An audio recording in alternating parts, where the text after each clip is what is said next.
We are the Gay and Lesbian Alliance Against Defamation. We do the media advocacy and anti-defamation work that we believe moves to changing hearts and minds about the LGBT community on our path for full equality in this country.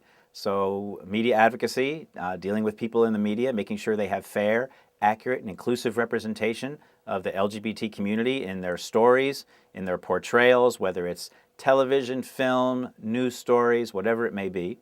And then we're the voice against the defamation that the community still faces on a regular basis. It doesn't take long to count off the times that we've been very publicly defamed by high-profile individuals, from the chairman of the Joint Chiefs of Staff to Jerry Lewis on his telethon last year. So there's a lot of times when we have to step in and say, you're over the line, you're wrong, you need to apologize for that. That's not acceptable commentary, and we think you need to apologize to not just the LGBT community, but everyone for that kind of commentary and language. We talk with people from all walks of life, but certainly people who are in positions of high-profile stature, in really whatever world they may be in, but certainly in the entertainment world, more so now in communities of religion and faith. We started a whole program for outreach to media in communities of religion and faith, and this very week just released some information. We're working with Dignity USA and the out people within the Catholic faith who are going to be very vocal when the Pope comes and visits the United States very soon. They're going to be very vocal about the way the Pope thinks and treats and talks about the LGBT community, and our role is to help their voice get as much visibility as it can.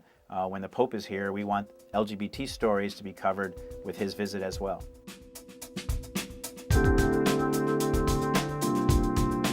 Well, I had left office in July of 2004, was doing some consulting and working with real estate development projects in Las Vegas and in Arizona, and got a call one day from the search firm, and they said there's this job open at the Gay and Lesbian Alliance Against Defamation, and I had heard about GLAAD, but was not real familiar with it. And I said, yeah, that's probably not something for me, but let me give you some names of some people around the community nationwide that I know who might be good for a job like that, because all I really knew about GLAAD was their work in the entertainment industry.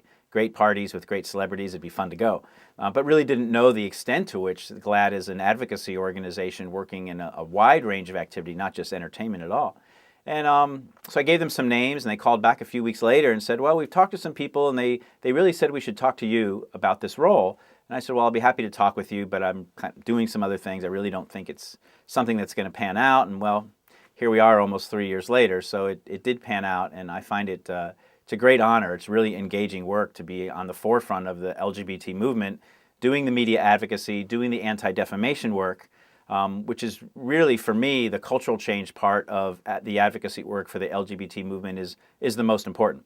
I spent time in the political world, so I understand that part, and I understand the importance of the legal work, but the cultural change, in my view, is what allows the legal work to proceed and allows us to build the political support we need.